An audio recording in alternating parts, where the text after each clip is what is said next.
Un sujet très large de ce qu'on appelle la gamification, donc des outils. Il y a eu plusieurs désistements. Le seul qui a survécu à ces différents désistements est Vincent Testori, qui est donc délégué régional à l'ANFH, donc la fonction publique hospitalière, qui va nous parler effectivement plutôt de ces outils numériques, digitaux et un petit peu de gamification en tout cas, de comment développer l'apprentissage avec des outils digitaux et plutôt ludiques. Mais tout ce qu'il va dire est complètement transposable au domaine effectivement des collectivités territoriales. Et puis je vais vous laisser commencer. Je ne sais pas si j'ai oublié quelque chose. Non, c'est bon. Parfait. Je laisse le micro ou non? Par mesure sanitaire, ouais. Si j'enlève le masque, ça va être compliqué. Alors bonjour, je vais me présenter, un petit peu compléter la présentation qui vient d'être faite. Donc la NFH, c'est une association, loi 1901, qui a été montée par les partenaires sociaux en fait, de la fonction publique hospitalière. À l'initiative, c'est Force ouvrière et la Fédération hospitalière de France pour la partie patronale employeur. Voilà. Donc moi j'appartiens, en fait, je suis délégué en fait, d'une association loi 1901, mais je travaille très fortement et d'ailleurs exclusivement pour la fonction publique hospitalière. Donc ce que je vais vous présenter là, c'est ce qu'on a mené comme expérimentation dans le cadre de la fonction publique hospitalière, mais qui est évidemment, comme ça a été indiqué, transposable à toute modalité d'apprentissage, quelle qu'elle soit. Donc en 2006, de mémoire, 2015-2016, pardon, on avait en fait l'intention de mettre en place un serious game à destination des EHPAD. Et en fait, on a présenté, parce qu'on a une histoire en fait, au niveau de la NFH Bourgogne-Franche-Comté, de numérisation de contenu. On a fait ça depuis 2009-2010.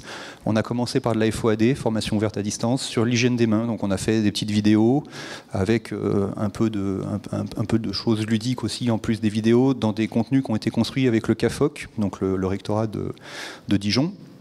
Et on a travaillé sur l'hygiène des mains, sur les précautions standards, sur entretien des locaux, port du masque, port du gant.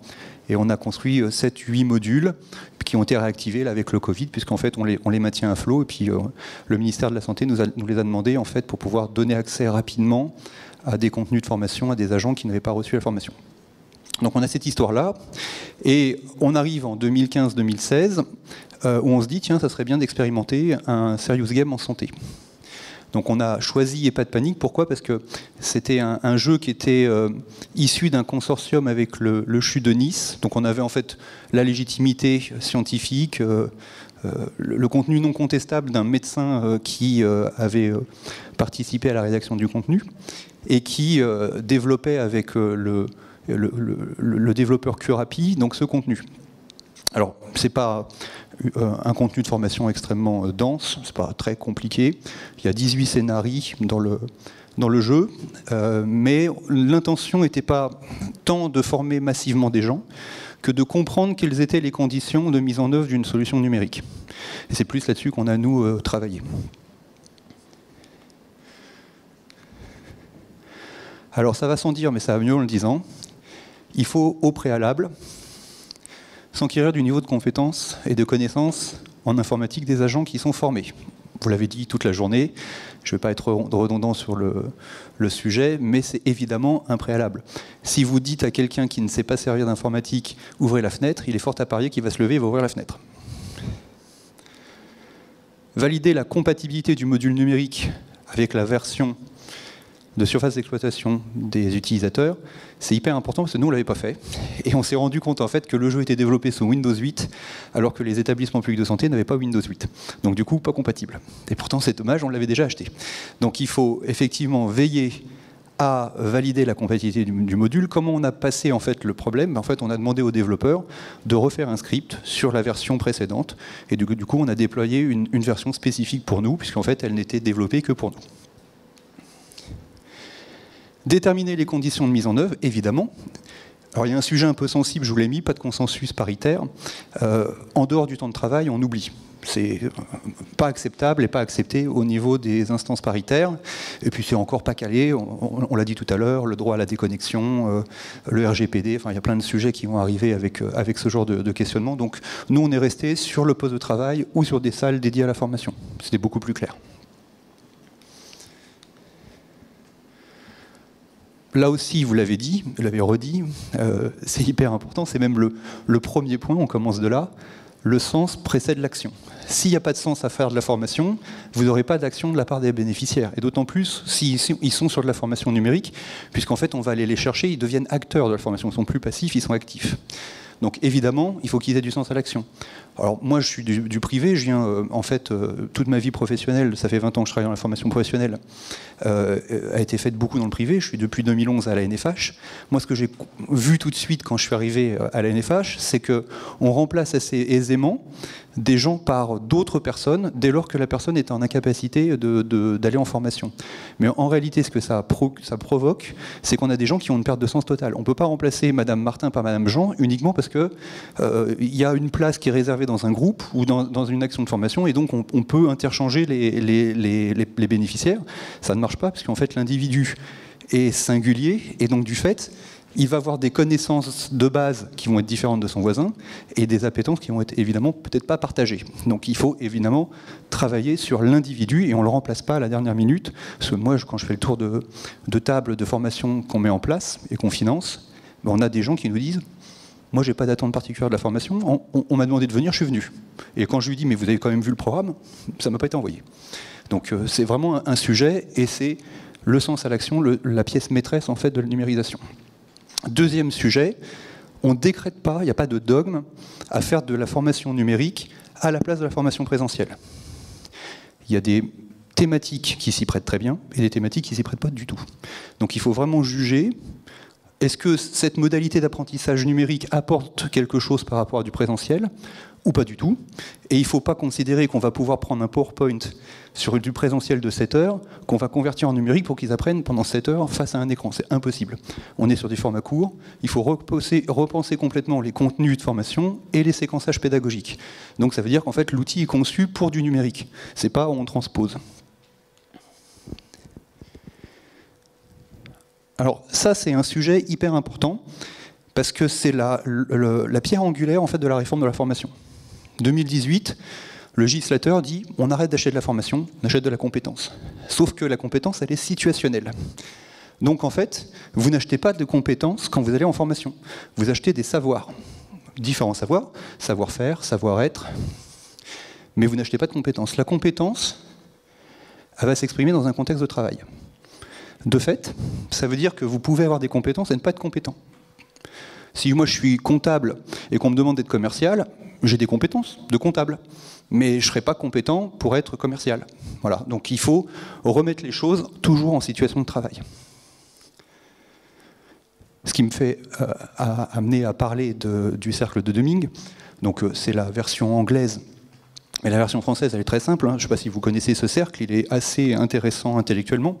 Je dis ce que je vais faire, je fais ce que j'ai dit, je mesure ce que j'ai fait et j'essaye d'adapter et de faire mieux, s'il y a besoin. Donc c'est le plan, do, check, act. Le act, il est conçu comme réagir ou ajuster. Il n'est pas comme agir. Il est à réagir. Bon, j'ai fait une mesure, on n'atteint pas forcément la cible, on réagit ou on adapte. Alors méthodologie qu'on a employée nous en Bourgogne-Franche-Comté et qu'on préconise. Parce qu'en fait, l'expérimentation nous a montré des choses, on a réussi certaines choses et on a échoué sur certaines autres. On a levé effectivement quelques problèmes. Je vous expliquais tout à l'heure le développement sur la bonne version. Il faut comprendre que la solution numérique, par rapport au parallèle que j'ai moi dans la fonction publique hospitalière sur la simulation en santé, est c'est plutôt en fait un moyen d'arriver à échanger sur les acquis de la formation plutôt que d'acquérir de la formation pure sucre. Pourquoi ? Parce qu'en fait, on est sur des apprentissages qui sont plutôt individuels, à moins de mettre des gens dans des salles en groupe, mais on perd un peu l'attrait et l'intérêt en fait, de la solution numérique. Donc ils apprennent chez eux, enfin pas chez eux, ils apprennent dans leur service, mais chez eux dans leur service.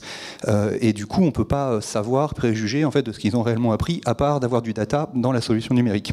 Et ce qui est d'ailleurs un des avantages de la solution numérique, parce qu'on peut avoir une clé d'entrée, une clé de sortie, et dire bah, effectivement on n'est pas sur les mêmes choses. Mais le brief, il dit le pourquoi. Pourquoi on prend cette solution numérique? Il dit ça à l'agent qui va recevoir la formation, bien évidemment, hein, et il dit le comment. Alors ça renvoie à la FOAD sur le protocole individuel de la formation. Si jamais ça bug et que j'ai un problème, qui j'appelle? Est-ce que je me débrouille tout seul, ou je vais voir la formation, ou est-ce que je vais voir le service com? J'en sais rien. Donc il faut effectivement briefer les agents. C'est peut-être un petit espace de 2 heures, d'1 heure, voilà. On vous amène à faire de la formation par le biais du numérique, parce que ça va nous permettre de travailler là-dessus. L'action de formation, dont les modalités numériques, en préconisation, on a, nous, en fait, la méthode mélangée, blended learning. Ça veut dire qu'en fait, on va faire à la fois du numérique et du présentiel. On ne va pas faire que du numérique. Je vais vous expliquer pourquoi. Et le débrief, l'action de formation n'est qu'en fait un prétexte pour aller débriefer. C'est ça la situation apprenante. La situation apprenante, elle n'est pas tellement là, elle est ici. Pourquoi? Parce qu'on est dans l'échange avec les autres. Et donc du coup, moi je dis un truc par rapport à ce que j'ai vu, j'ai appris ça, tiens, c'est marrant. Moi je pense que là-dessus, on a des choses à faire en situation de travail. Il y a des choses que moi, ça me parle, mais à titre individuel, que j'aimerais bien réintégrer dans mon service. Et il va échanger avec son collègue qui va dire potentiellement pas la même chose. Et au final, ils vont se nourrir l'un et l'autre dans le débrief. Donc du coup, c'est là que c'est intéressant. Sinon, en fait, il est avec la perception qu'il a du jeu, et puis l'évaluation qu'on va lui faire, et on y vient. Donc, il existe un modèle d'évaluation de la formation, ça s'appelle le modèle de Kirkpatrick, je vais y venir après. Donc, l'évaluation, c'est la partie la plus importante. Pourquoi? Parce que sinon, on a des tableaux Excel avec des agents dessus, qui ont été formés sur des intitulés, et on ne sait absolument pas ce qu'ils en ont fait. Sur le papier, ils sont formés, ils savent. Mais en situation de travail, s'ils sont compétents, on ne sait pas le dire. Ancrer les apprentissages, ça veut dire en fait, on est là sur quelque chose qui va rester. Donc on parle de behaviorisme dans la littérature, on parle d'actes réflexes en situation en santé, par exemple, de simulation. On va créer des incidents patients comme des simulateurs de vol sur des mannequins de simulation qui valent très cher, valent 100 000 €. Et en fait, on va créer des actes réflexes. Le jour où le problème se pose sur un vrai patient, les équipes qui ont été formées savent réagir immédiatement. Elles ne se regardent pas en disant qu'est-ce qu'on fait. Donc en fait, on ancre les apprentissages, évidemment, par la répétition, par l'utilisation en situation de travail des compétences et de la transformation des savoirs. Alors c'est important parce qu'il y avait une étude qui avait montré, je crois que c'était dans les années 2000, qu'on retenait aux alentours de 30-40% de la formation si on la mettait immédiatement en œuvre. 30-40%, c'est-à-dire qu'on ne se pose pas la question des 60% qu'on n'a pas retenus. Donc sur le papier, on est tous formés, on sait tous, mais en fait, en réalité, les études scientifiques ont montré qu'il y a un faible pourcentage de ce qu'on voit, qu'on retient, et finalement, qui va être assez vite perdu à partir du moment où on ne le met pas en œuvre. Donc si on ne le met pas dans une situation de travail, on va prendre l'exemple qu'on a peut-être tous vécu, on a été formé sur Access, on n'a jamais eu à utiliser Access, on n'est pas compétent sur Access. C'est tout simple. Donc le modèle de Donald Kirkpatrick, il est en 4 étapes. La première étape, satisfaction des apprenants. En réalité, il manque une... Alors, Kirkpatrick, c'est un type qui a écrit le modèle dans les années 1958. Il était d'ailleurs encore à l'école, à l'université, un Américain. Il est mort d'ailleurs. Il nous dit, en fait, pour évaluer les formations, moi j'ai 4 niveaux. Mais finalement, ça date de 58. Moi, je dirais il y a un 5e niveau qui manque, c'est le niveau 0. Avant qu'ils soient contents, il faut qu'ils aient des attentes. Or, on ne se pose pas la question de savoir quelles sont les attentes des apprenants. Donc en fait, il faut effectivement, ça reboucle en fait avec le sens, qu'est-ce que vous attendez de la formation? Et évidemment, on pourra se poser la question de savoir s'ils sont contents. Donc la satisfaction, c'est est-ce que j'ai bien mangé, que le prof était sympa, les salles étaient adaptées? On voit bien les systèmes d'évaluation en étoiles qui veulent absolument rien dire, qu'on fait à chaud, on ne peut rien en faire. Là, on est sur la formation correspondait à mes attentes. Point. C'est tout, on ne va pas chercher plus loin. À mes attentes ou à mes besoins. Qu'est-ce que j'ai appris?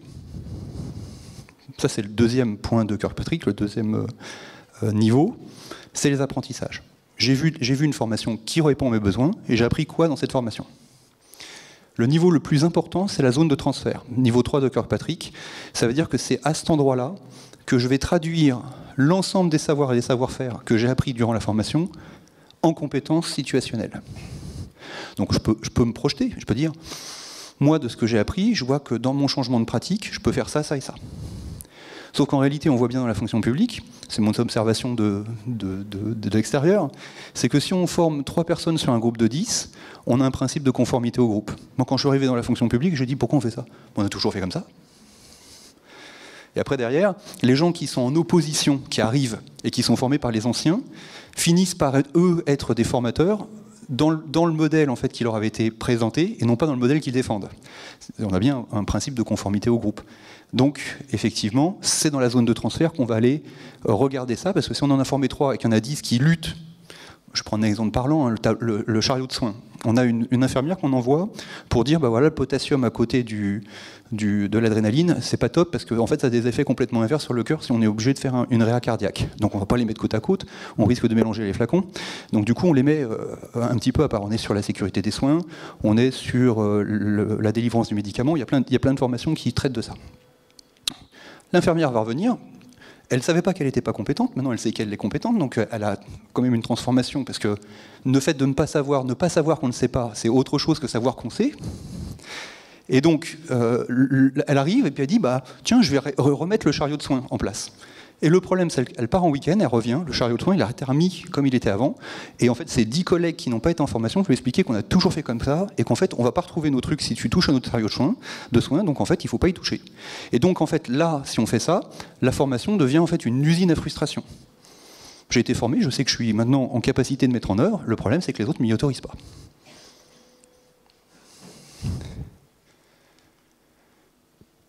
Et l'évaluation, c'est la dernière étape, c'est l'étape la plus difficile, honnêtement. Depuis 20 ans, j'ai jamais vu, je suis passé dans 5 branches professionnelles, j'ai jamais vu aucune entreprise le faire. Pourquoi? Parce qu'on peut mesurer les effets par d'autres biais. C'est-à-dire, en fait, il peut y avoir du changement, mais ce n'est pas forcément la formation qui l'amène. Donc les changements que j'ai observés, voire évalués, faut-il qu'il y ait des démarches d'évaluation qui soient mises en place? Là, je suis obligé de dire, tout ce que je viens de vous présenter là repose sur un individu malgré lui, c'est le cadre de proximité. Sans le concours du cadre de proximité, c'est mort. Parce que c'est lui qui va aller détecter l'électronisme au sein de son service, c'est lui qui va aller accompagner les agents pour amener du sens à l'action de formation. On ne va pas lui dire, bah, tiens Marcel, j'ai oublié de te dire, mardi tu es en formation, faut que tu...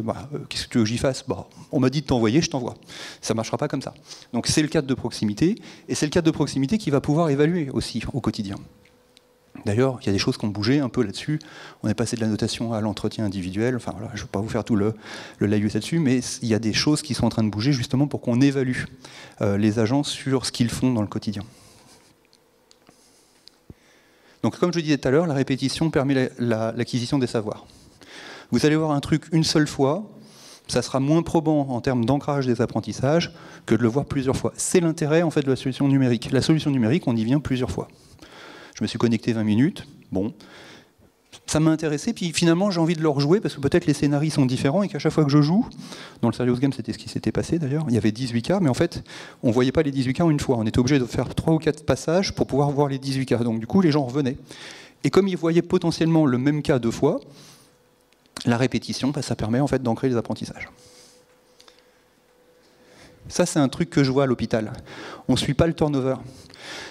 On forme des gens en situation, par exemple, en service d'urgence. Les services d'urgence, en fait, il y a un gros turnover. Et en fait, sur le papier, ils sont tous formés. Mais concrètement, s'il y a 80% du service qui a tourné, bah, du coup, ils sont pas tous formés, il n'y en a même que 20% qui est formé. Donc c'est vraiment un sujet de savoir où est le turnover par rapport, où on en est du turnover par rapport à la formation qu'on a dispensée. Introduit par la loi de 2018, l'action de formation en situation de travail. Ça, c'était pas possible avant, puisque en fait, le code du travail sur lequel se basait en fait, la formation continue disait la formation se fait en dehors des lieux de production. Alors, ça voulait dire aussi en dehors du poste de travail, si on était administratif. Là, c'est plus la même chose. L'action de formation en situation de travail permet de dire je travaille, je suis en situation, et en même temps, je suis dans l'acceptation d'une erreur possible, parce qu'il y a un protocole, et qui dit, alors évidemment, on ne le fait pas sur des patients, je vous rassure tout de suite, hein, il n'y a pas d'AFEST en service de chir. On ne va pas dire, bon, bah, désolé monsieur, aujourd'hui, on est en AFEST, on a le droit de ne pas vous poser la bonne prothèse ou de vous enlever le bon. C'est pas comme ça que ça va se passer. Là, on est sur peut-être des exercices de simulation en santé, donc on est sur des mannequins, et on fait en fait une action de travail, mais sur un patient simulé, ou un patient recréé de toutes pièces.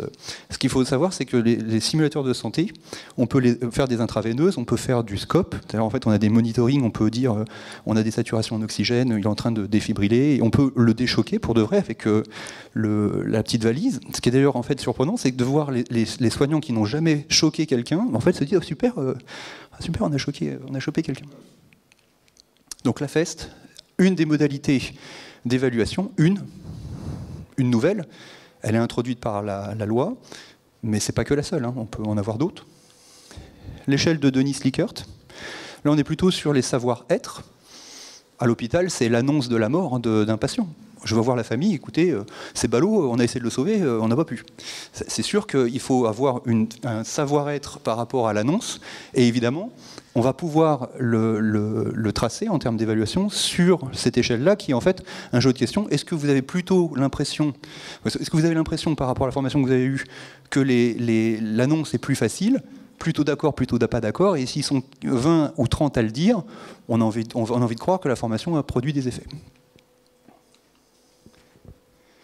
Les pré-tests et les post-tests directement issus de l'outil informatique. Ça, c'est une des grandes chances en fait de la numérisation de contenu, parce par le biais de l'outil, on peut rentrer en fait des indicateurs, des questionnaires, et on peut les faire en fait en amont et en aval, qui permettent de mesurer des écarts. On n'est pas sur, comme je le disais tout à l'heure, sur toutes les actions de formation. Mais par exemple, on a un truc qui s'appelle le projet Voltaire. C'est l'amélioration de l'écrit en français. Hein. En fait, l'outil permet d'améliorer son écrit en français. Et on peut très bien avoir une entrée où on a un questionnaire qui dit bah voilà, vous êtes à ce niveau-là, c'est comme un peu un TOEIC. En entrée, vous êtes à ce niveau-là, et en sortie, vous avez un niveau qui a augmenté de 2 étages. Donc du coup, vous avez progressé. Voilà, donc j'ai essayé de faire court pour pouvoir vous donner la parole. C'est un sujet évidemment qui pose question sur la mise en œuvre, donc n'hésitez pas à me solliciter par rapport à ça.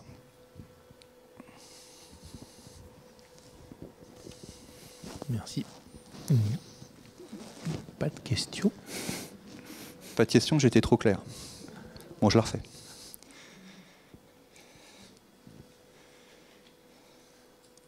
Non.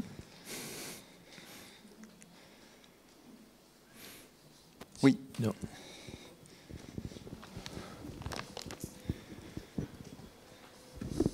Est-ce qu'on peut avoir une démo du jeu? Enfin, je sais pas. Alors, je ne l'ai pas préparé. Pourquoi? Parce que, oui, vous pourrez, mais en fait, le Curapi en fait, est accessible directement sur Google. Et vous n'avez pas forcément besoin de le payer. En fait, il y a une version démo, quoi. Et puis, en fait, vous allez voir, il y a d'autres choses en Curapi qui peuvent être intéressantes. Parce qu'en fait, ils ont développé aussi des choses sur les patients. Par exemple, à défaut d'avoir des kinés en EHPAD, ben, en fait, on donne du jeu sérieux aux résidents. Et ils font des exercices un peu comme la Wii, et ça leur permet de récréer en fait les exercices qu'on fait en EHPAD avec des kinés alors qu'on n'en a pas. Voilà, donc ils ont développé ce genre de module aussi. Alors pareil pour le projet Voltaire, vous tapez projet Voltaire sur Google et vous verrez, vous aurez de la formation là-dessus, de l'information là-dessus. À Mulhouse, j'avais été démarchée, je ne sais plus comment, par une boîte qui proposait du Serious Game. J'avais fait 2 entretiens avec, et dont une avec un entretien aussi avec notre responsable formation numérique. C'est notre seule formatrice interne qu'on a, c'est sur principalement Word, Excel, PowerPoint pour les agents, les choses comme ça. Donc on avait essayé de pousser la chose un peu loin, et puis on était arrivé sur le sujet principal, à combien ça coûte. Et on en était resté là. Parce qu'on la réponse était trop chère, c'est ça? Donc, non, mais quels arguments on peut avoir auprès de nos directions pour dire ça c'est le plus efficace, parce que ça fait Serious Game, il y a quand même le mot game dedans. Donc, oui, mais il y a Serious. Ouais. Donc je vais vous répondre après. Voilà. Quel argumentaire on peut avoir par rapport aux habitudes aussi millénaire d'envoyer au CNFPT ou de se débrouiller autrement, et par rapport aux serious games qui sont quand même pas encore entrés dans les mœurs dans nos collectivités. Y compris d'ailleurs pour les apprenants eux-mêmes, ils ne sont pas tous en accord avec se servir de jeux sérieux pour pouvoir apprendre. En fait, on est un peu sur un conflit générationnel. Les jeunes n'ont pas de problème avec ça, et puis ceux qui finalement n'ont pas du tout l'usage en fait, du numérique au quotidien. Par contre, j'entendais tout à l'heure, oui, le droit à la déconnexion, est-ce qu'on va avoir des téléphones portables alors qu'on regarde nos mails? À mon avis, c'est un faux sujet, parce que nous, on fait des actions de formation sur l'usage en fait, des réseaux sociaux, pour pas que les agents se passent des transmissions sur Facebook. Donc ils y vont pour parler du travail dans d'autres cadres. Alors peut-être pas la faire à l'envers en disant quand c'est vraiment du travail, je voudrais en fait avoir les outils pour retravailler. Bah, vous le faites déjà.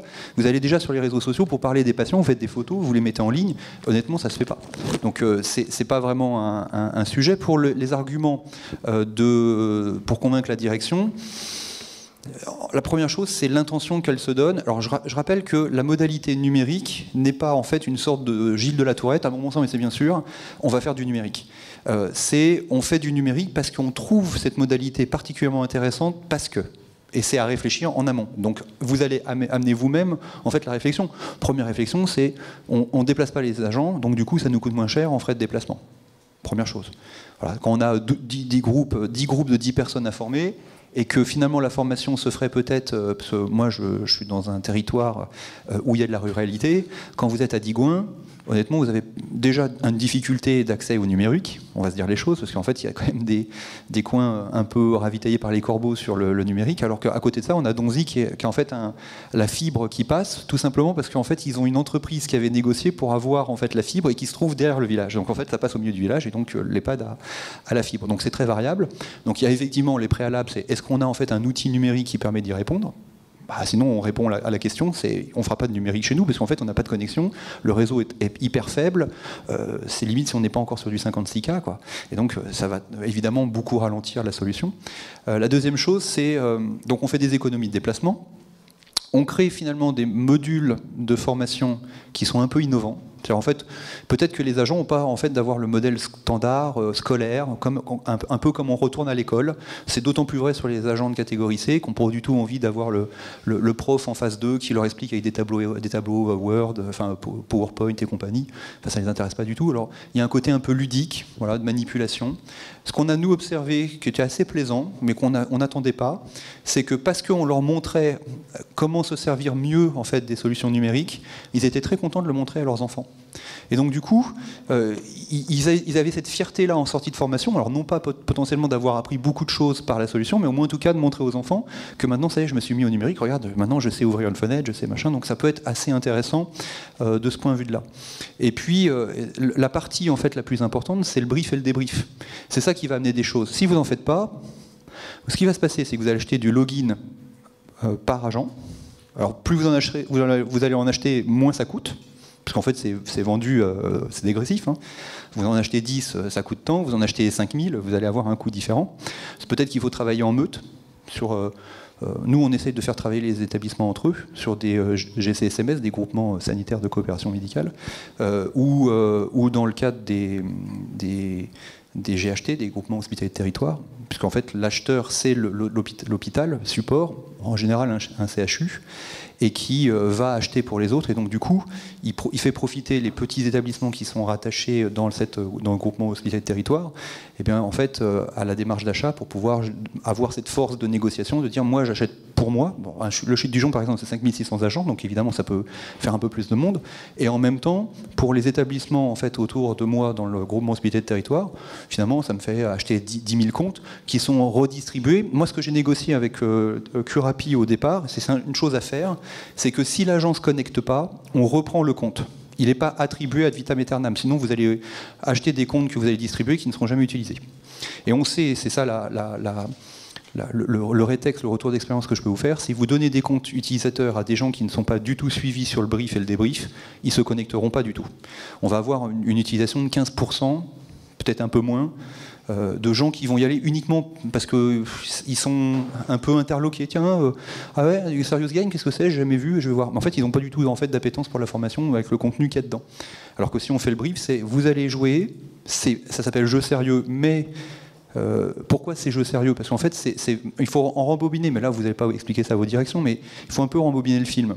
C'est les Américains qui nous ont inventé ce truc-là. beaucoup l'armée américaine, qui s'en sert encore aujourd'hui. Ils ont des trucs mais de dingue, avec des plateformes qui doivent coûter des millions, où par le biais de joueurs ouverts en fait à toute la population, ils repèrent en fait les nouvelles recrues. Si en fait on a un bon scoring par exemple sur un exercice de simulation de pilotage hélico, on va se rapprocher du type pour lui dire est-ce que tu veux pas devenir en fait pilote hélico pour l'armée? C'est comme ça en fait que ça a été pensé au départ, c'est pour faire du repérage de potentiel. Et du coup, comme Internet est un outil militaire au départ, hein, donc après derrière ça a été repris par le grand public et on a essayé de traduire en fait cette application militaire en autre chose et ça permet de diversifier en fait les apprentissages pour justement avoir des publics cibles qui soient un peu intergénérationnels. Bon, c'est vrai que des gens qui ont 55 ans qui touchent pas du tout à l'informatique sont beaucoup moins captés par le serious game que des gens qui ont 25 ans.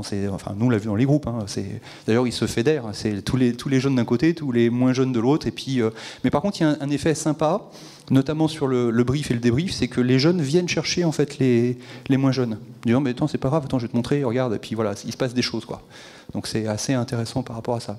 Et puis le login en fait d'un serious game, c'est pas tellement cher. Hein, vous allez payer ça, je sais pas, nous on avait dû payer 50 ou 60 euros par agent.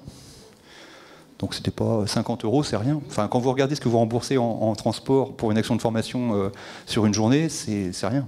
Voilà. Donc il n'y a pas tellement en fait d'arguments au préalable. Il y a juste l'argument d'avoir travaillé sur le projet. C'est ce qui va donner le sens. On a un projet de service, on a un projet en fait de pôle pour nous à l'hôpital. En fait, on a un projet d'établissement et puis en fait c'est Matryoshka, c'est des poupées russes. Ce projet d'établissement, il est très large. Il permet en fait de prendre de l'initiative et de l'intention dans les services. Et ces services disent ce projet-là, par rapport à cet item-là, ça me parle. Et je vais le traduire par rapport à ça.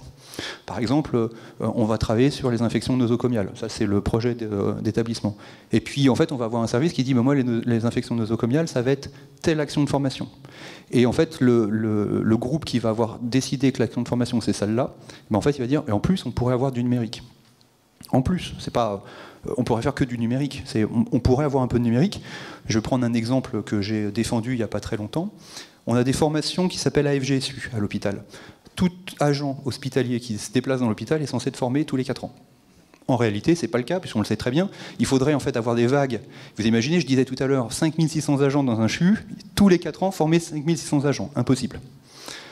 Donc, en fait, ce qui se passe, c'est que c'est pas tellement qu'on veut pas le faire, c'est que déjà l'appareil de formation il est pas assez gros pour pouvoir supporter. C'est les CESU qui absorbent les étudiants et ils sont pas assez gros pour absorber rien que sur un CHU 5600 agents plus les autres établissements en fait.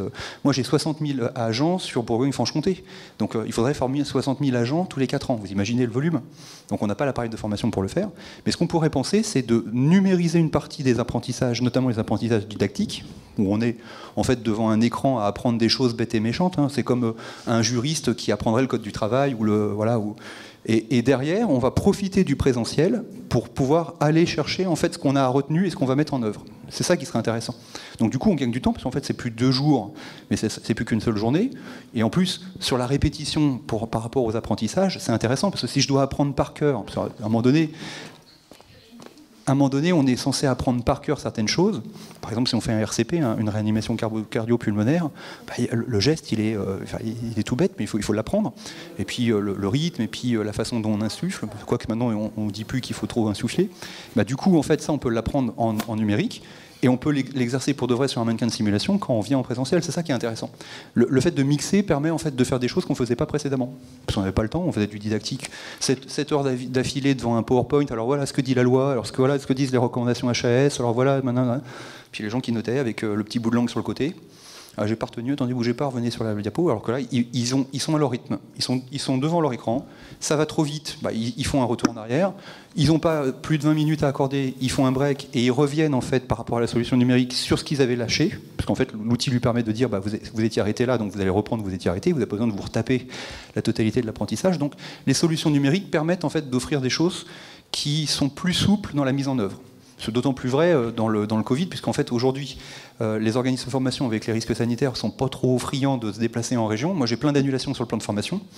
Et donc du coup, en fait, les solutions numériques permettent de continuer à former les agents, sans avoir à créer des groupes de 10, 12, parce qu'en fait c'est très problématique. La Côte d'Or a été repassée en rouge, donc là on a plein d'annulations. Déjà les établissements sanitaires disent désolé, hein, on est en rouge, nous on ne va pas s'absenter pour faire de la formation. Et puis en même temps on a les organismes de formation qui ne sont pas très partants pour aller prendre des risques dans les territoires. Donc ça peut être une façon de l'amener. Et puis faire un test, hein. Nous c'est ce qu'on a fait, on a fait une expérimentation, on ne dit pas qu'on a raison, il faut le proposer comme une expérimentation, on le fait sur un petit groupe, et puis comme je disais tout à l'heure, on part du principe de conformité, c'est-à-dire qu'en fait si ça marche sur un petit groupe, alors qu'on a d'autres qui pourraient être formés mais qui ne croient pas vraiment à la solution, on n'essaye pas de capter ceux qui n'y croient pas au départ, on prend ceux qui sont très moteurs, qui sont très investis, qui veulent vraiment y aller, on montre que ça fonctionne, et sur les résultats qu'on obtient, on dit vous auriez tort de ne pas le faire, regardez, on a avancé là-dessus, on est mieux sur... À l'hôpital, il n'y a pas de débat, hein, parce qu'en fait, le bénéficiaire ultime des actions de formation, c'est le patient. Donc, à un moment donné, je ne suis pas formé, potentiellement, c'est mon patient qui empathie, quoi. Donc, on essaye d'avoir effectivement des principes de conformité au groupe pour éviter d'avoir des... On a toujours fait ça, on change de pratique. C'est quand même vachement ancré, on va se dire les choses, mais le bénéficiaire ultime, c'est le patient. Et si en fait les gens ne sont pas correctement formés, il y a un risque un problème de sécurité des soins, et si on n'applique pas le protocole, si on n'applique pas les recommandations, ça peut aller... Alors en plus, on a des effets tunnels, c'est-à-dire qu'en fait, vous avez besoin de brancher un respirateur, vous avez besoin de faire une intubation difficile en fait en service d'urgence. Tout le monde se concentre sur l'intubation, sauf que si personne ne pense qu'il faut retirer le tube pour ballonner le patient, en fait, il meurt étouffé. Donc en fait, l'exercice de simulation montre les effets tunnels. Parce que le débris va dire, mais à un moment donné, qui c'est qui a fait... Moi, j'étais en train de regarder ce qui se passait là, parce qu'en fait, on est sur un écran, et je vous ai pas vu ballonner le patient. Ah bah oui, c'est vrai, on a oublié de ballonner le patient. Donc, on l'a fait sur un mannequin de simulation, et comme on a appris du débrief, en disant, t'as raison, la prochaine fois, on fera gaffe à ça. Mais en fait, on voit bien que si on fait un autre exercice de simulation avec les mêmes, ils vont se parler. Ils vont dire qui regarde le monitoring, la saturation en oxygène, et à un moment donné, quand le type dit attention, saturation, il faut ballonner là, ils essayent de retirer le tube, et puis ils ballonnent, et puis ils remettent le tube. Donc en fait, la solution numérique est exactement de la même manière qu'en fait une simulation en santé, elle est utilisée parce qu'elle apporte en fait des effets qui sont démontrés et démontrables. Et pas parce qu'en fait ça a l'air feng shui, sympa, dans l'air du temps. Voilà. Ça, vous n'arriverez jamais à convaincre personne avec ça.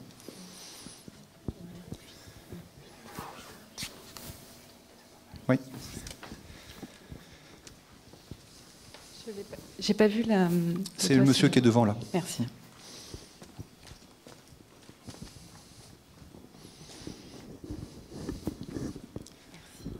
Alors oui, je ne me suis pas présenté. Marc Forest, du département de la Manche. On a fait une action d'un événement sur un serious game, mais pas cette fois en numérique, mais en plateau. Je veux savoir si vous développez aussi des boîtes de jeux. Tout simplement, on a des pions et des cartes et des questions, des éléments qui peuvent fonctionner. Pour ma part, on a parlé du RGPD, des données. On a trouvé un serious game qui était gratuit sur Internet. Oui, il y en a plein. Il y en a plein. On a un petit peu adapté, mais c'est encore moins cher que... Enfin, c'est juste un peu d'impression, quoi. L'intérêt de payer, c'est d'être un peu exigeant par rapport au contenu. C'est juste ça. C'est-à-dire quand c'est gratuit, on n'a rien à dire, on prend et puis il est comme il est, quoi. Mais si en fait on achète un peu, on est capable de challenger un peu le développeur en disant ça serait quand même pas mal si on pouvait avoir accès comme ça. Puis en règle générale, les développeurs sont très friands parce qu'en fait c'est de l'expérience utilisateur qu'ils ont, c'est de l'expérience client. Et expérience client, en fait, dans le développement numérique, ça parle. C'est en fait l'utilisateur me fait part de son expérience. Il dit tiens, si on avait un cliquable à cet endroit, ça serait quand même vachement plus confortable parce qu'on est sur de l'ergonomie. Et le fait que vous l'ayez dit, vous, ça contribue pour lui à améliorer l'outil pour pouvoir mieux le vendre. Donc en fait, on est sur une sorte de symbiose. Hein.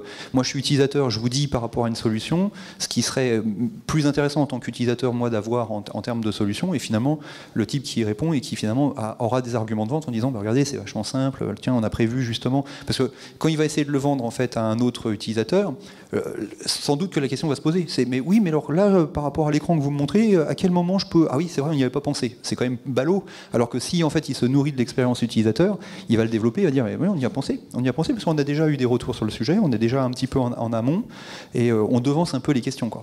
Donc oui, le fait de le payer permet d'avoir cette exigence-là. Sur le développement, je vous parlais tout à l'heure du CAFOC. Donc il y en a partout, hein. Il y en a dans toutes les régions. D'ailleurs, ils ont une sorte de pacte de non-agression. Quand vous êtes sur le CAFOC de tel endroit, bah, c'est pas celui d'à côté qui va venir vous aider à construire un contenu. Et en fait, ils ont des compétences, hein. Là, on est en train de travailler sur le développement de casques de réalité virtuelle avec le CAFOC. Et l'intérêt du CAFOC, c'est le rectorat. Donc on n'est pas dans une politique marchande, quoi qu'il arrive. Et ça permet aussi en fait d'avoir une économie en fait de développement. Parce qu'eux, ils essayent de montrer qu'ils ont un savoir-faire là-dessus. En fait, on est encore dans ce système de symbiose. Le fait de démontrer qu'ils savent faire, ça leur permet d'être beaucoup plus présents et d'être sollicités par plus de monde. Et en même temps, nous, ça nous permet, enfin, je sais pas, les modules FOAD risque infectieux nous coûtaient entre 10 et 15 000 euros le module complet. Donc je trouve pas ça très cher au regard en fait de la masse de personnes qui peuvent en bénéficier. Et aujourd'hui, moi, le feedback que j'ai de l'utilisation de ces contenus, c'est en fait, on a eu en fait une sorte de syndicat des hygiénistes qui est venu nous taper à la porte en disant tiens, ce module-là, attention, il est plus tout à fait à jour. Donc on a bloqué l'accès à la plateforme et on a été surpris. Pourquoi ? Parce qu'en fait, on a l'école de haute santé de Bruges qui nous dit bah, nous, on les utilisait, parce qu'en fait, ils étaient gratuits, hein, parce que nous, on les payait, et puis après, on les donnait en free accès. L'école de haute santé de Bruges, il nous dit, mais moi, je m'en sers dans le cursus infirmier, et puis maintenant, depuis peu, j'y ai plus accès. Comment ça se fait ? Alors, un, merci de nous les avoir donnés gratuitement, et deux, merci, en fait, d'avoir construit ces modules, mais est-ce que je peux continuer à avoir accès, ou est-ce que vous avez décidé à un moment donné qu'on allait le payer ? Et finalement, on leur a expliqué qu'on allait, pour eux, et uniquement pour eux, avec la petite précaution, leur laisser, en fait, la version d'avant. Et puis en attendant qu'on soit en travaux et qu'on retravaille avec le réseau des urgentistes, c'est souvent le CLIN, hein, c'est le réseau des hygiénistes qui travaillent avec nous pour pouvoir mettre du contenu. Parce que nous, on n'est pas soignants, on n'est pas hospitaliers, donc en fait, on s'appuie sur des réseaux. Par exemple, sur l'urgence, on a fait du damage control, prise en charge victime d'attentats en simulation. Le contenu de formation qu'on a acheté, c'est directement avec les médecins urgentistes du réseau Urgence Bourgogne qu'on l'avait construit. Donc en fait, il faut s'appuyer sur des gens qui savent pour pouvoir construire le contenu avec eux. Et puis, voire même challenger le contenu en disant bah, tiens, on a trouvé un truc gratuit, on regarde, est-ce que ça vous parle, est-ce que ça répond à nos besoins ? Ils vont vous dire tout de suite bah, oui ou non, quoi. Et puis, s'il y a des choses qu'on doit aménager, est-ce qu'on peut se rapprocher du prestataire pour dire si on aménageait cette petite partie-là, spécifiquement pour nous, combien ça nous coûterait ? En règle générale, c'est pas trop cher. Ça évite d'avoir à partir de la page blanche. C'est vrai que si vous dites on va faire de la simulation en casque virtuel en partant de rien, ça va devenir hyper cher. Ça, voilà, vous pouvez tout de suite mettre un billet de 100 000 euros, et puis c'est juste pour commencer, quoi. Nous, on a regardé ce que faisait l'OPCA Transport, qui maintenant s'appelle OPCO. Ils avaient un truc qui était un peu similaire. On s'est dit, tiens, est-ce qu'on pourrait l'adapter ? Et finalement, le développeur a dit, bah, si on vire certaines vidéos en fait, du jeu et qu'on les remplace par les vôtres, bah, en fait, l'espèce de jeu, c'est un jeu de loi en fait. Le serious game fonctionne en jeu de loi. Vous avancez par des cases. Donc en fait, on peut remplacer certaines cases du jeu de loi. Et puis finalement, on garde l'avancée pédagogique, la cohérence pédagogique du truc, quoi. Et ça nous coûte beaucoup moins cher. En fait, on a gardé le squelette et on a réhabillé en fait la poupée. C'est comme ça qu'on a avancé. Bien, merci beaucoup. Je vous en prie. Ce qui est important, c'est de bien retenir qu'effectivement, le serious game reste un outil parmi la panoplie des outils. Il ne faut pas être dans le dogme. Malheureusement, outre le nom, qui peut effectivement peut-être porter préjudice des fois à une démarche de mettre en place. Moi, j'ai quelques collectivités, j'entends dire on va mettre un serious game, et après, à quoi il va servir, pour qui ? Enfin, ça reste un outil parmi d'autres, et il faut effectivement, en résumé, donner du sens, et il n'est pas adapté pour tous les types de formations, pour tous les publics, mais ça peut être un outil avec de vraies qualités, effectivement. Le côté ludique, je rebondis, mais juste en deux mots, le côté ludique, en fait, apporte quelque chose qui est expliqué par la littérature scientifique. Vous n'ancrez, en fait, dans votre mémoire des choses qu'à partir du moment où vous l'associez à une émotion. Pourquoi vous vous souvenez en fait de certains souvenirs d'enfance ? Il y a une émotion qui est associée, sinon vous vous en souvenez pas. Donc en fait, associer une émotion, ça peut être le côté ludique, tiens, c'est sympa, c'est comme une émotion, mais en fait ça permet de mieux travailler sur la mémorisation, et donc c'est un des éléments scientifiques démontrés.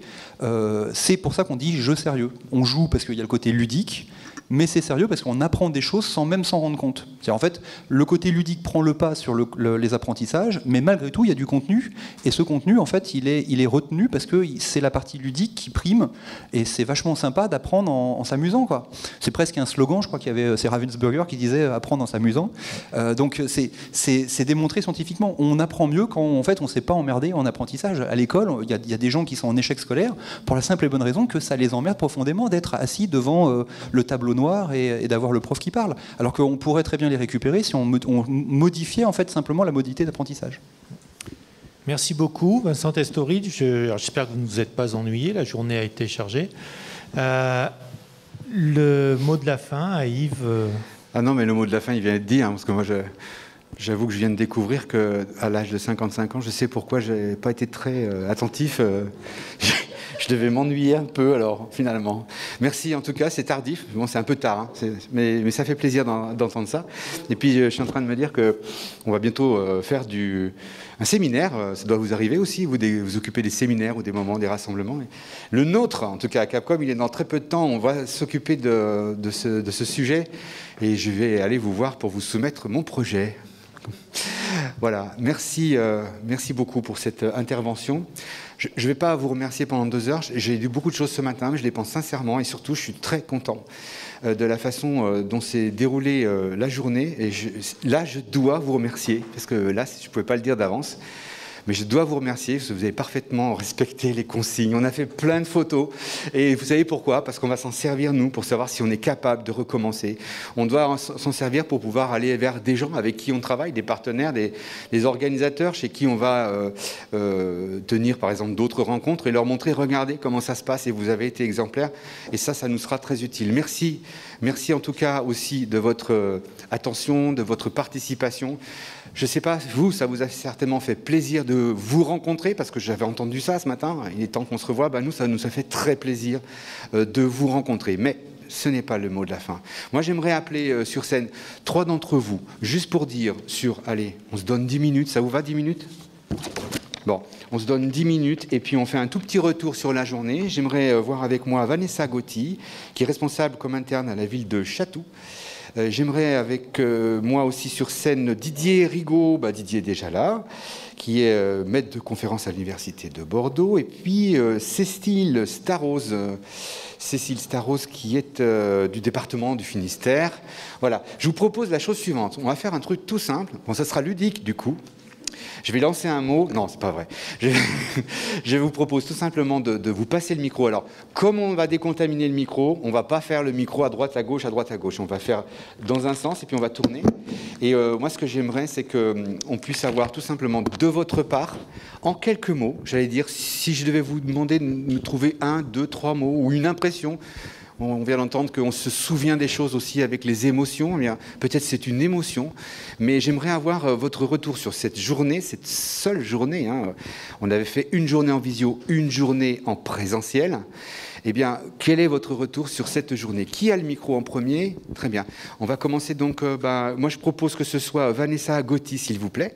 Ensuite, ce sera Didier, puis on termine avec toi, Cécile, si tu veux bien. Merci. Alors moi, comme à chaque fois et comme depuis que je travaille en communication interne, ce qui me frappe, c'est les passerelles entre l'interne et l'externe. Je trouve que c'est absolument nécessaire. La situation sanitaire qu'on a vécue, la crise sanitaire qu'on a vécue nous l'a démontré. Ça a été un tremplin pour la com interne, parce que du coup, on a mis en avant, ça a été mis en lumière, et je pense qu'il faut vraiment surfer là-dessus. Je pense qu'il ne faut surtout pas revenir en arrière, et je pense que ça peut être aussi, malheureusement, quelque chose qui se met en place dans certaines collectivités en disant bon, maintenant c'est bien, on a fait des choses bien internes, il va falloir reprendre l'externe, etc. Moi je l'entends déjà au sein de ma collectivité, donc je pense qu'il faut combattre un petit peu tout ça et continuer. Mon fils me disait pendant le confinement, je lui expliquais ce que c'était que la com interne, la com externe, et il m'a sorti une image qui était très belle, je vais vous la partager. Il m'a dit en fait c'est comme le Père Noël, en fait, sans les lutins, le Père Noël il ne peut pas distribuer les cadeaux. Et je dis, mais oui, c'est carrément ça. En fait, voilà, sans les lutins, le Père Noël, il ne peut rien faire. Sans les agents, sans l'interne, le maire, les élus, ça ne marche pas. Donc du coup, au niveau des lignes de conduite futures, moi, il y a 2 mots qui me viennent en tête. C'est comment redonner du sens, surtout sur des personnels qui sont un peu démobilisés, parfois angoissés aussi, et qui n'ont pas forcément de perspective sur leur mission. Je ne sais pas si c'est le cas chez vous, mais on parle beaucoup du Covid, mais du coup, les choses chouettes ou les projets ont du mal à émerger. Donc voilà, redonner du sens, réexpliquer, et puis redonner du plaisir, parce que c'est vrai qu'on fait des choses obligatoires, on ne peut pas fédérer les gens encore, ça reste compliqué. Et du coup, c'est vrai qu'il y a plein d'outils, on a toujours envie, quand on ressort d'ici, de faire plein de choses, on se dit mais comment je vais faire?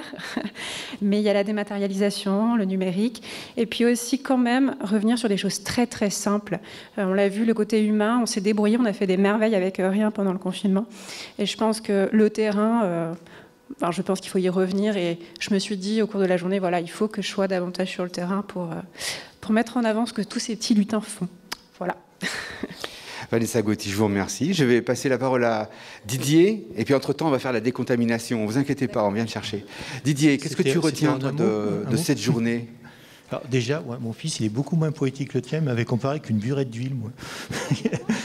il y a plus de 10 ans, il m'avait expliqué que papa, il est communicant. C'est comme une burette d'huile. Il sert à ce que les gens parlent mieux ensemble. Et bon, je préfère le Père Noël. Du coup, là, je vais l'appeler tout à l'heure.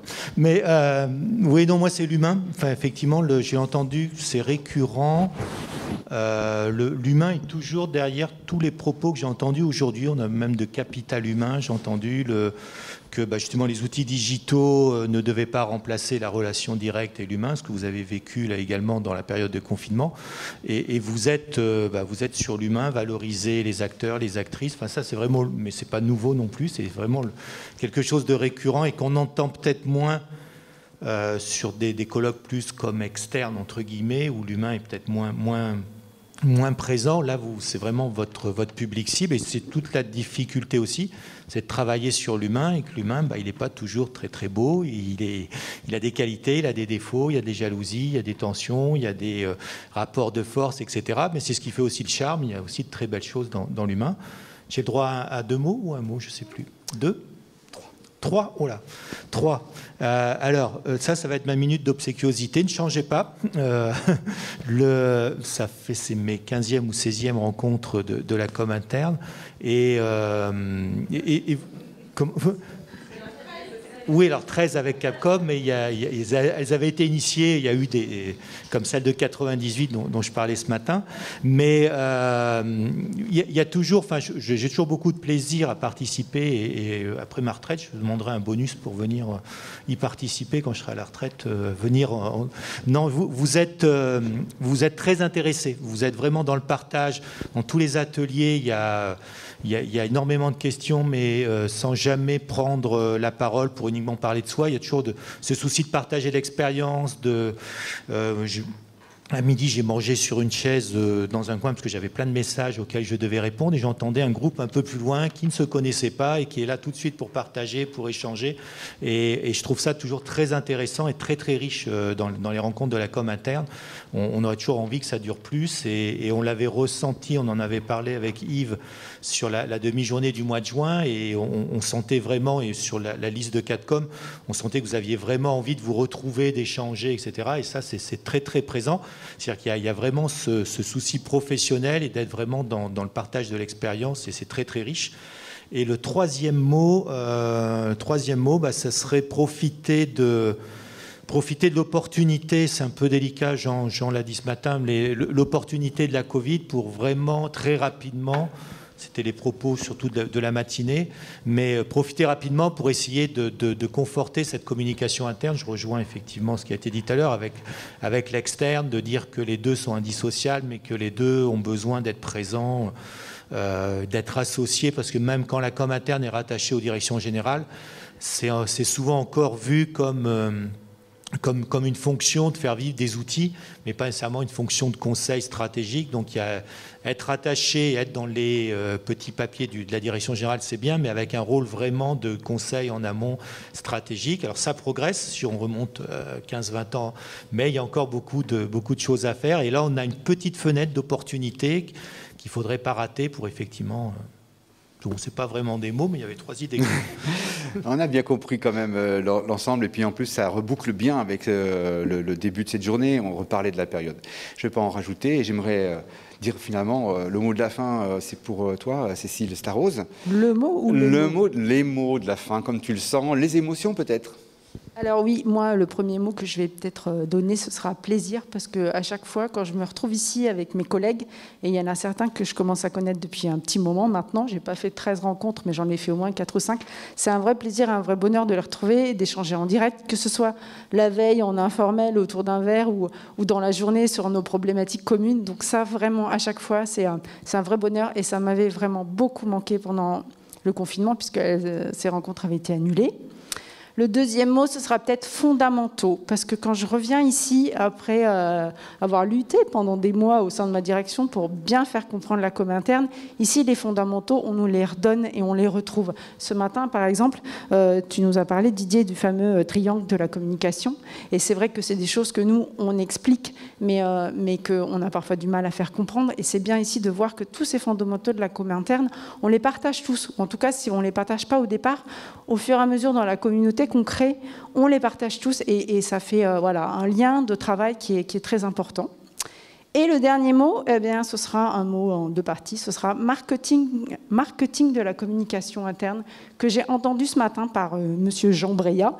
Et je trouve que, franchement, c'est quelque chose qu'on devrait s'employer à faire beaucoup plus. Je pense qu'à la communication interne, on s'interdit de faire, on fait de la com, oui, mais on s'interdit de faire ce marketing, parce que d'abord, c'est un terme plutôt utilisé dans le privé, et que ça nous paraît trop fort pour ce qu'on est et pour ce qu'on porte. Or, maintenant, on fait du marketing territorial aussi, on fait du marketing sur plein d'autres sujets, et je pense que maintenant, pour la communication interne, avec ce qui s'est passé pendant ce confinement, on a tous été porteurs de choses très fortes. On a fait le lien vraiment entre tous nos agents, nos managers, etc., à la direction. C'est important, ce marketing de la com interne. Donc, on devrait essayer de faire quelque chose là-dessus, tous ensemble. C'est quelque chose qui, moi, me parle beaucoup. Voilà, ce sera le mot de la fin. Merci beaucoup à vous, merci à tous, merci à l'équipe et aux équipes, donc équipe de la Masse, équipe Capcom. Si on a réussi à tenir, si on a réussi à relever le défi de faire ces 13e rencontres de la communication, c'est grâce à la force du collectif. Je vous propose que repartir avec toutes ces idées chez vous. Vous allez recevoir bientôt donc un certain nombre d'éléments, notamment des feuilles d'émargement qui sont à signer par mail. C'est important pour nous, c'est en processus dématérialisé. J'espère que vous allez jouer le jeu et aussi en profiter pour répondre au questionnaire de satisfaction. Merci à tous, bon retour chez vous et bonne année de com interne.